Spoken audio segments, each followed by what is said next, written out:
পিতৃতুল্য বাবারা, কলিজার টুকরা সমবয়সী যুবক বন্ধুগণ, স্নেহের ছোট ভাই, পর্দার আড়ালে অবস্থানরত শ্রদ্ধা সম্মানিত মা ও বোনেরা, দয়াময় আল্লাহ পাক রব্বুল আলামিনের কাছে লক্ষ কোটি শুকর ও সুজুদ যে মহান রব্বুল ইজ্জত ওয়াল জালাল আমাকে এবং আপনাদেরকে সুস্থতার নিয়ামত বজায় রেখে দ্বীনি মজলিসে, জিকরুল্লাহর মজলিসে, গুনাহ মাফের মজলিসে আসার, বসার, আলোচনা করার, শ্রবণ করার তৌফিক দান করেছেন।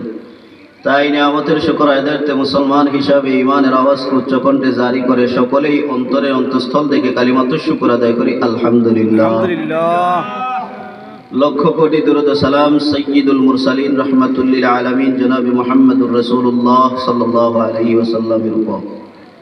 আমি আপনাদের সম্মুখে কোরআনুল কারীমে সূরা মুদ্দাসসিরের 41 নং থেকে 47 নং আয়াতে কারীমা তেলাওয়াত করেছি। পাশাপাশি বিশ্ব নবী, শেষ নবী জনাবে মুহাম্মদুর রাসূলুল্লাহ সাল্লাল্লাহু আলাইহি ওয়াসাল্লামের অসংখ্য গণিত হাদিস শরীফের মধ্য হতে ছোট্ট একটি হাদিসে কারীমা তেলাওয়াত করেছি। তেলাওয়াতকৃত আয়াত হাদিসে পাকের আলোকে ইখলাস ও রুহানিয়তের সমন্বয় আমাকে কিছু কথা বলার মতো এবং আপনাদেরকে ধৈর্যের পরিচয় দিয়ে আমলের নিয়তে হেদায়েতের উদ্দেশ্য কথাগুলো শ্রবণ করার হিম্মত আল্লাহ পাক রব্বুল আলামিন দান করুন। সকলে বলি আমিন। আল্লাহ রাব্বুল আলামিন আমার তেলাওয়াতকৃত আয়াতে জান্নাতি এবং জাহান্নামীদের গুণাগুণ বর্ণনা করেছেন। কিয়ামতের ময়দানে আল্লাহ রাব্বুল আলামিন জান্নাতি এবং জাহান্নামীদেরকে লাইভ প্রোগ্রাম করাবেন, একে অপরের সঙ্গে মিট করাবেন, একে অপরকে প্রশ্ন করবে। জান্নাতীরা জাহান্নামীদেরকে প্রশ্ন করবে, তোমরা কোন কোন গুণের কারণে আজকে জাহান্নামে আসছো? তো প্রত্যেকটা গুণের কথা তারা পাল্টা জবাব দিবে জাহান্নামীরা।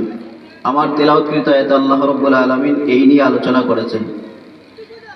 কারণ পৃথিবীতে প্রত্যেকটা মানুষ সফল হতে চায়, কেউ বিফলতা অর্জন করতে চায় না, সবাই সফলতা চায়।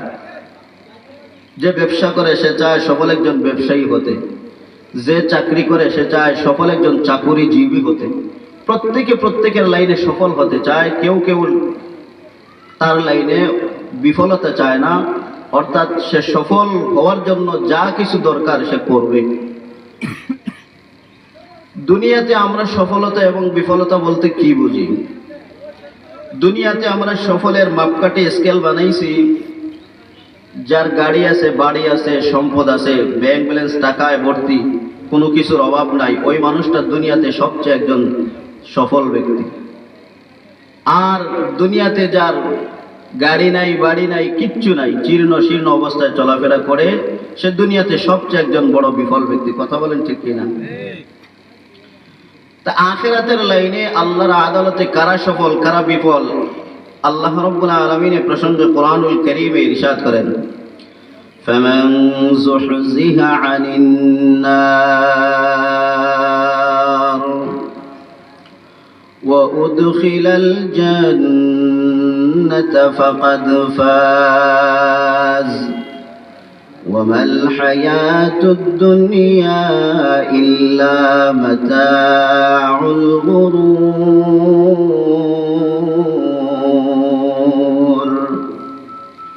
আল্লাহ পাক রব্বুল আলামিন ইরশাদ করেন, ফামান যুহজিহা আনিন নার, যারা আমার জমিনে থেকে নিজেদেরকে জাহান্নামের অগ্নি থেকে, আগুন থেকে রক্ষা করতে পেরেছে, ওয়া উদখিলাল জান্নাতা ফাকাদ ফাজ, এবং আমি আল্লাহ পাক রব্বুল আলামিনের চিরস্থায়ী সুখের ঠিকানা জান্নাতের মেহমান হয়েছে। ওয়া উদখিলাল জান্নাতা ফাকাদ ফাজ, আল্লাহ বলেন ফাকাদ ফাজ, তারাই চূড়ান্ত সফলতা অর্জন করেছে। সুবহানাল্লাহ। তাহলে এই আয়াত দ্বারা প্রতীয়মান হয়, এই আয়াত দ্বারা পরিষ্কার হলো, যারা দুনিয়ার জমিনে থেকে নিজেদেরকে জাহান্নামের অগ্নি থেকে, আগুন থেকে রক্ষা করতে পেরেছে এবং মালিকের চিরস্থায়ী সুখের ঠিকানা জান্নাতের মেহমান হতে পেরেছে, তারাই দুনিয়াতে সবচেয়ে বড় সফল। আখিরাতের লাইনও তারা সফল। কথা বলেন ঠিক কিনা? ঠিক। আর যারা দুনিয়াতে থেকে নিজেদেরকে আল্লাহর তৈরি জাহান্নামের অগ্নি থেকে নিজেকে রক্ষা করতে পারে নাই এবং আল্লাহর তৈরি চিরস্থায়ী সুখের ঠিকানা জান্নাতের মেহমান হতে পারে নাই, তারা দুনিয়ার লাইনেও বিফল, আখিরাতের লাইনেও বিফল। কথা বলেন ঠিক কিনা? কারণ এই দুনিয়াটা হলো ধোঁকার জায়গা। কিসের জায়গা? ধোঁকার জায়গা। আল্লাহ এর পরের অংশ বলেন, ওয়ামাল হায়াতুদ দুনিয়া ইল্লা মাতাউল গুরুর। এই দুনিয়াটা হলো একটা ধোঁকার প্রাণ কেন্দ্রবিন্দু। দুনিয়াতে সন্তান বাবাকে ধোঁকা দেয়, আবার বাবা সন্তানকে ধোঁকা দেয়, আবার মা তার সন্তানকে ধোঁকা দেয়, আবার সন্তান তার মাকে ধোঁকা দেয়, ভাই ভাইকে ধোঁকা দেয়, আবার ভাই বোনকে ধোঁকা দেয়, বোন ভাইকে ধোঁকা দেয়, চাচা ভাতিজাকে ধোঁকা দেয়, ভাতিজা চাচাকে ধোঁকা দেয়। সর্বক্ষেত্রে সব ধোঁকাবাদীর স্বার্থের নিশির প্রাণ কেন্দ্রবিন্দু হলো এই দুনিয়া। কথা বুঝেন নাই মনে হয়? তো সব লাইনেই সকলে কি হতে চায়? সফলতা অর্জন করতে চায়। ভূমিকা মনে রাখবেন, দুনিয়া নামক এই যে জাহান দুনিয়াটা, এই দুনিয়াতে আমরা সফলতার স্কেল বানাইছি কি রে? যার বাড়ি আছে, গাড়ি আছে, টাকা আছে, এটার নাম সফলতা। আল্লাহ কয় না না, এর নাম সফলতা না। আমি আল্লাহর কাছে সফলতার স্কেল হলো, মাপকাঠি হলো, যারা দুনিয়ার জমিনে থেকে আমি আল্লাহ পাক রব্বুল আলামিনের তৈরি জাহান্নামের অগ্নি থেকে নিজেকে রক্ষা করতে পেরেছে, আমি মালিকের সুখের তৈরি চিরস্থায়ী সুখের ঠিকানা জান্নাতের মেহমান হয়েছে, এটাই হলো সবচেয়ে বড় সফলতা। এর চেয়ে বড় সফলতা নেই। মাসালান, উদাহরণস্বরূপ মনে করেন একটা মানুষ দুনিয়াতে আল্লাহ পাক রব্বুল আলামিনের তাকওয়া নিয়া, ক্ষুধাভীতি নিয়া চলাফেরা করেছে, আল্লাহর বিধান ও নীতিমালায় নিজের জীবনকে গড়ে তুলেছে। ও দুনিয়াতে কিচ্ছু ছিল না, একবেলা খাইতে পারলে আরেক বেলা খাইতে পারতো না, ঘরবাড়ি কিচ্ছু নাই, রাস্তায় ঘুমাইছে, মরার পরে সে জান্নাতে চলে গেল। আরেকটা মানুষ সে দুনিয়াতে মনসাহি জিন্দেগিতে চলাফেরা করেছে, কিসের নামাজ কিসের কি কিচ্ছু নাই, আল্লাহর নীতিমালার উপর চলে নাই, রাসূলের আদর্শের উপর চলে নাই, কিন্তু দুনিয়াতে ব্যাংক ব্যালেন্সের টাকার অভাব ছিল না, বাড়ির অভাব ছিল না। এই সিলেট শহরে একটা থাকলে ঢাকায় একটা, ঢাকায় থাকলে ওই বিদেশে একটা, গাড়ি বাড়ির অভাব ছিল না। বুঝেন নাই কথা? কিন্তু মরার পরে সে জাহান্নামে গেছে। এই সফলতার কোনো দাম আছে? ওই যে ব্যক্তি দুনিয়াতে কিচ্ছু ছিল না, জীর্ণ শীর্ণ অবস্থায় চলতো, সে মরার পরে জান্নাতে যাওয়ার কারণে ওই দুনিয়ার সফল ব্যক্তির চাইতে হাজার গুণ উত্তম সে আল্লাহর আদালতে। কথা বলেন ঠিক কি? নবীজি বলেছেন এই দুনিয়াটা হলো আখিরাতের ক্ষেত স্বরূপ। এই দুনিয়া নামক ক্ষেতে এক কৃষক, তুমি ক্ষেতে বেশি বেশি মেহনত করো, ফল ভালো হবে, মেহনত করবা না, ফল ভালো হবে না। যেটাকে আমাদের গ্রাম্য বাংলা ভাষায় বলে যেমন কর্ম তেমন ফল, প্রবাদ বাক্য আছে, যেমন কর্ম তেমন ফল। আরবি ভাষায় এটাকে বলে কামা তাদিনু তুদান, যেমন কর্ম তেমন ফল। তুমি খেতে মেহনত করবা না, ফসল পাইবা না, ফসল পাইবা না। এই দুনিয়া নামক খেতে নবী বলছেন মেহনত করো, মেহনত অনুযায়ী তোমার আখিরাতে ফসল হবে। কথা বলেন ঠিক কি? তো দুনিয়াতে আপনি যত বেশি মেহনত করবেন, নিজেকে আল্লাহর রাহে, নিজেকে আল্লাহর বিধান অনুযায়ী গড়ে তুলবেন, রাসূলের আদর্শ অনুযায়ী নিজেকে পরিগঠিত করবেন, তখনই আপনার জীবনে সফলতা আসবে। আর এই মেহনতের ফলে আল্লাহ রাব্বুল আলামিন আমাকে আপনাকে জান্নাত দান করবেন। সুবহানাল্লাহ। কিয়ামতের ময়দানে আল্লাহ রাব্বুল আলামিন যখন জান্নাতি এবং জাহান্নামীদেরকে ফেস টু ফেস করাবেন, মিট করাবেন, সাক্ষাৎ করাবেন, বলবেন হুজুর জান্নাত উপরে জাহান্নাম নিচে, কথা হবে কেমনে? তা আপনাদের কাছে একটা প্রশ্ন, দুনিয়ার মানুষ সামান্য আধুনিকতার যুগে যদি এক প্রান্তের খবর অন্য প্রান্তে মুহূর্তের ভিতরে আদান প্রদান করতে পারে, মানুষকে এখন দূরে থেকেও কাছে, সন্তান প্রবাসের জমিনে থাকে, বাবা মোবাইলে দেখে কথা বলে কি বলে না? কথা বলে না। তাহলে দূরে থেকে কাছে না? তাহলে মানুষের জ্ঞানে যদি এতটুকু ধরা সম্ভব হয়, আমার আল্লাহর কুদরতি জ্ঞানে কেন এটা ধরা সম্ভব হবে না? এর প্রতি বিশ্বাস রাখা দরকার আছে, না হয় আপনার ইমানের সমস্যা হবে। তো জান্নাতি এবং জাহান্নামীদেরকে আল্লাহ রাব্বুল আলামিন যখন ফেস টু ফেস করাবেন, মিট করাবেন, লাইভ প্রোগ্রাম করাবেন, তখন জান্নাতীরা জাহান্নামীদেরকে প্রশ্ন করে বলবেন, আনিল মুজরিমিন, ও জাহান্নামী বন্ধুরা, মা সালাকাকুম ফি সাকার, কোন কারণে আজকে তোমরা সাকার নামক জাহান্নামে আসলা, কোন কারণে আসছো? তো জান্নাতীদের প্রতি উত্তরে জাহান্নামীরা পাল্টা জবাব দিয়ে তাদের উত্তর বলবে, ক্বালু লাম নাকু মিনাল মুসাল্লিন, ক্বালু তারা বলবে, অর্থাৎ জাহান্নামীরা বলবে, আয় আহলুন নার। তাফসীরে মাআরিফুল কোরআনের মধ্যে উল্লেখ করা হয়, ক্বালু আয় আহলুন নার, জাহান্নামের অধিবাসীরা বলবে, লাম নাকু মিনাল মুসাল্লিন, আমরা দুনিয়ার জমিনে নামাজি ছিলাম না। কি ছিলাম না? আর কথা বলেন না কেন? নামাজি ছিলাম না। কি ছিলাম না? নামাজি ছিলাম না। তাহলে এই আয়াত দ্বারা প্রতীয়মান হয় আল্লাহর তৈরি জাহান্নামে বেশিরভাগ মানুষ যারা যাবে তারা হলো বেনামাজির দল। কথা বলেন না? ঠিক। আর যারা জান্নাতে যাবে তাদের অধিকাংশ মানুষ হবে নামাজি। কথা বলেন ঠিক কিনা? তো যারা বলে নামাজ পড়লে জান্নাতে যাওয়া যাবে কি যাবে না, হ্যাঁ আল্লাহ তোই বলছেন, মা সালাকাকুম ফি সাকার ক্বালু লাম নাকু মিনাল মুসাল্লিন। আল্লাহ কোরআনে একাধিক আয়াতে বলেন যারা খুশুখুজুর সঙ্গে নামাজ পড়বে, আল্লাহ বলেন তারাই সফলতা অর্জন করবে, তারাই চূড়ান্ত জান্নাতের মালিক হবে।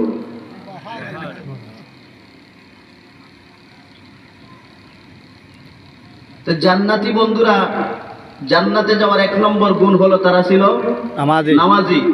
আর জাহান্নামীরা জাহান্নামে যাওয়ার এক নম্বর কারণ তারা ছিল বেনামাজি। আর কথা বলে না, তারা কি বেনামাজি, তারা মুসল্লি ছিল না। এখন আসুন মুসল্লি কারে কয়? মুসল্লি বলা হয় যে সপ্তাহে একদিন নামাজ পড়ে না, বছরে 2 দিন নামাজ পড়ে না। হ্যাঁ, মুসল্লি কারে কয়? যে 5 ওয়াক্ত নামাজ বা জামাতের সঙ্গে, দৈনিক 5 ওয়াক্ত নামাজ বা জামাতের সঙ্গে আদায় করে, তারা কি কয়? মুসল্লি। মুসল্লি কয়। তারা কি কয়? মুসল্লি কয়। আমরা জানি দৈনিক 5 ওয়াক্ত নামাজ তাকবীরে উলার সঙ্গে বা জামাতের সঙ্গে যারা আদায় করে তাদেরকে মুসল্লি বলা হয়। অথচ নবীজি হাদিসে ইরশাদ করেন, قال النبي صلى الله عليه وسلم رجل قلبه معلق بالمساجد। নবী বলেন মুসল্লি তো সেই ব্যক্তি যার অন্তরটা সব সময় মসজিদে থাকে। বান্দা মসজিদে থাকবে, তাসবিহ জপবে, বিষয়টা এরকম না, কিন্তু বান্দার মনে মসজিদের ফিকির থাকবে। বলে কেমন করে হুজুর? বান্দার মনের ভিতরে মসজিদের ফিকির থাকবে। নবী বলছেন সেই হলো মুসল্লি। মায়ার নবী সাল্লাল্লাহু আলাইহি ওয়াসাল্লাম এই কথার দ্বারা বুঝাইতে চান, বান্দা তুমি ফজরের নামাজ পড়ছো, ফজরের নামাজ পড়ে তুমি যখন আমার অন্বেষণ রিজিক করার জন্য, অর্থাৎ রিজিক হালাল রিজিক অন্বেষণ করার জন্য বের হয়ে যাওয়া, আল্লাহ তাআলা কোরআনুল কারীমে ইরশাদ করেন, ফাইদা কুদিয়াতিস সালাতু ফান্তাশিরু ফিল আরদ ওয়াবতাগু মিন ফাদলিল্লাহ ওয়াযকুরুল্লাহা কাসীরান লাআল্লাকুম তুফলিহুন। আল্লাহ তাআলা বলেন, গোলাম ফজরের নামাজের পর ফান্তাশিরু ফিল আরদ, তোমরা জমিনে বিচরণ করো। কেন আল্লাহ জমিনে বিচরণ করব? আল্লাহ বলেন, ওয়াবতাগু মিন ফাদলিল্লাহ, আমি আল্লাহ তাআলার ফজল থেকে, আমি আল্লাহর দয়া থেকে, অনুগ্রহ থেকে অন্বেষণ করো। কি অন্বেষণ করব? মুফাসসিরিনে কেরাম বলেন এখানে দয়া দ্বারা হলো হালাল রিজিক, হালাল রিজিক অন্বেষণ করো। ওয়াযকুরুল্লাহা কাসীরান লাআল্লাকুম তুফলিহুন, আর আমি আল্লাহর জিকিরটারে অধিক পরিমাণ করো, লাআল্লাকুম তুফলিহুন, তাহলে তোমরা সফলতা অর্জন করতে পারবা। তাহলে আয়াত দ্বারা বোঝা যায় জমিনে আমরা বিচরণ করব ফজরের নামাজের পরে। কামাই রুজিতে বরকত চাও, ফজর পড়িয়া বান্দা তুমি কামাই করার জন্য যাও, আল্লাহ বরকত দিবে। ফজর সারিয়া কামায়ে যাও, আল্লাহর কসম কোটি টাকা রুজি করবা, এক বিন্দু পরিমাণ বরকত হবে না। قال النبي صلى الله عليه وسلم كسب الحلال فريضة بعد الفريضة أو كما قال النبي عليه الصلاة والسلام। মায়ার নবী সাল্লাল্লাহু আলাইহি ওয়াসাল্লাম বলেন, উম্মত ফরজ কাজ সমূহের ভিতরে অন্যতম একটা ফরজ কাজ হলো হালাল ইনকাম করা, হালাল রুজি করা। কি করা? ফরজ ইবাদত সমূহের মধ্যে হালাল ইনকাম করা, হালাল রুজি করা হলো অন্যতম একটা ফরজ ইবাদত, ফরজ কাজ। নামাজটা যেমন ফরজ, হালাল ইনকাম করো কিন্তু বান্দা ফরজ। এক ফোঁটা নাপাক খাইবা, এক ফোঁটা নাপাক তোমার ভিতরে চলে যাইবে, এক ফোঁটা নাপাক খানা তোমার ভিতরে চলবে, তোমার সারা শরীরের রক্ত নাপাক হয়ে যাবে। আর নাপাক রক্ত নিয়ে আল্লাহর আদালতে দোয়া করলে কিয়ামত পর্যন্ত সিজদা দিবা আর দোয়া করবা, এক বিন্দু পরিমাণও আল্লাহ তাআলার কাছে তোমার দোয়া এবং কোনো সিজদা কাজে লাগবে না।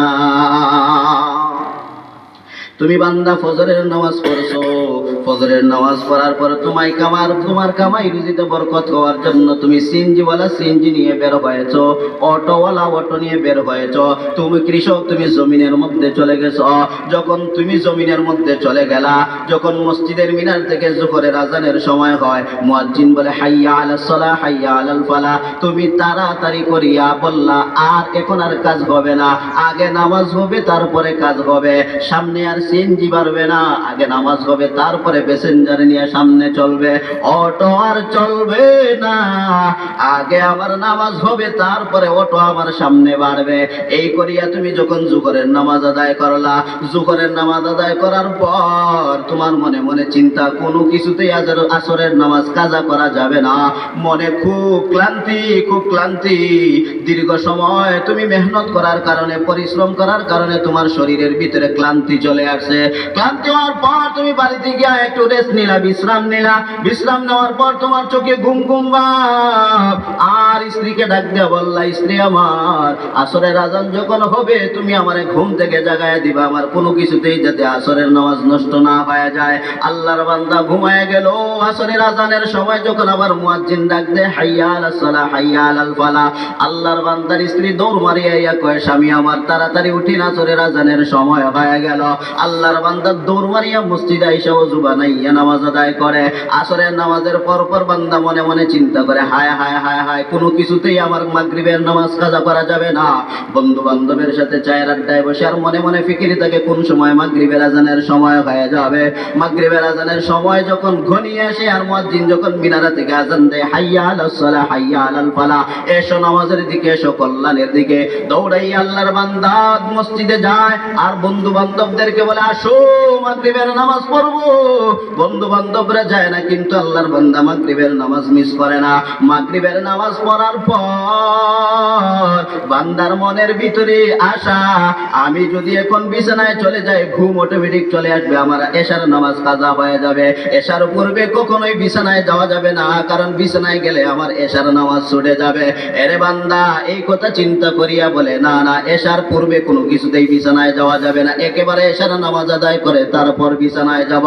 এই কথা চিন্তা করিয়া বান্দা এশার নামাজের অপেক্ষা করতে থাকে। এরপর মুয়াজ্জিন সাহেব যখন আজান দেয় হাইয়া আলাস সালাহ হাইয়া আলাল ফালাহ, এসো নামাজের দিকে, এসো কল্যাণের দিকে, আল্লাহর বান্দা দৌড় মারিয়া এসে মসজিদে ওযু করিয়া এশার নামাজ আদায় করে। এশার নামাজের পর বন্ধু বান্ধবের সাথে গল্পগুলো যে সময় নষ্ট করে না, বান্দা মনে মনে টেনশন করে আমার ফজর ধরতে হবে, কারণ বন্ধুদের সাথে আমি আড্ডা দেই যদি, তাহলে রাত্রে আমি সজাগ থাকতে হবে, আমার ঘুমের ব্যাঘাত হবে, কারণ ঘুমের ব্যাঘাত হইলেই আমার ফজর ছুটার আশঙ্কা থাকবে। এই কথা চিন্তা করিয়া এই যে এক নামাজের পর আর এক নামাজের ফিকির বান্দার দিলে আসলো কি আসলো না? কথা বলেন না কেন? আসলো কি আসলো না? এক নামাজের পর আর এক নামাজের ফিকির যে চলে আসা, আর নামাজ পড়ার জন্য বান্দা যাওয়া লাগে কই? মসজিদে। তাহলে বান্দার দিলের সাথে মসজিদের একটা সম্পর্ক আছে না নাই? এজন্য নবী আমার বলেন, রাজুলুন কলবুহু মুআল্লাকুম বিল মাসাজিদ, মুসল্লি তো ওই ব্যক্তি যার অন্তর সব সময় মসজিদে থাকে। তাহলে বান্দা এক ওয়াক্ত নামাজের পর আর এক ওয়াক্ত নামাজের ফিকির করলো অন্তর দ্বারা, নামাজ আদায়ের জন্য গেল মসজিদে, তাহলে তাআল্লুক মসজিদের সঙ্গে দিলের আছে না নাই? নবীর উম্মতের দল, তাহলে মুসল্লি পাইলাম যার অন্তর সব সময় মসজিদ নিয়ে ফিকির করে, সব সময় মসজিদের কথা চিন্তা করে, তার নাম মুসল্লি। মসজিদে বসে সুবহানাল্লাহ সুবহানাল্লাহ জপার নাম মুসল্লি না। বান্দা তোমার ভিতরে নামাজের ফিকির কাজ করার নাম হলো মুসল্লি। জাহান্নামীরা বলবে, বন্ধুরে লাম নাকু মিনাল মুসাল্লিন, আমরা দুনিয়ার জমিনে মুসল্লি ছিলাম না। এ ভাই, ও বাবা, ও ভাই, চিন্তা করো, এই বালেগ হওয়ার পর থেকে তো বয়স পর্যন্ত, এখানে অনেকের বয়স আছে 60, অনেকের বয়স আছে 50, 25, 32, 35, অনেকের বয়স 20, অনেকের বয়স 25, অনেকের বয়স এর চেয়ে আরো বেশি হবে। একটু চিন্তা করে দেখো, বালেগ হওয়ার পর থেকে সুস্থ মস্তিষ্কে কত ওয়াক্ত নামাজ ছাড়ছ? ফতোয়াবাজি করো উলামায়ে কেরামের সাথে, নিজের কিছু ঠিক নাই, ফতোয়াবাজি অন্য জায়গায় কইরো না। আগে নিজে ঠিক হও, তারপরে ফতোয়াবাজি কইরো। কারণ ইসলামের একটা মূলনীতি হলো নিজে ভালো হওয়া, সংশোধন হওয়া ফরজ, অন্যরে ভালো বানানোর চেষ্টা করা হলো ফরজ। নিজে ভালো হওয়া কি ফরজ। কথা বলেন না কেন? ফরজ। অন্যরে ভালো বানানোর চেষ্টা করা ফরজ। ফরজ। নিজে ভালো হওয়া এক জিনিস, আর অন্যরে ভালোর দিকে আহ্বান করা আরেক জিনিস। এজন্য নিজে মুসল্লি হও, নিজে মুসল্লি হও। মুসল্লি হওয়ার পাশাপাশি আমার বন্ধুরেও ডাক দাও, নিজেও নামাজ পড়ো, সন্তানরেও নামাজের প্রতি ডাক দাও, নামাজের জন্য তাগিদ দাও। মায়ার নবী হাদিসে বর্ণনা করেন, উম্মত সন্তান যখন 7 বছর উপনীত হয়ে যাবে, তার আঙ্গুলে ধরে ধরে মসজিদে দাও জামাতের অভ্যাস করার জন্য। 10 বছর যখন হয়ে যাবে, নামাজ পড়ার অভ্যাস যদি তার ভিতরে না আসে, তারে বেত্রাঘাত করো, আঘাত করো।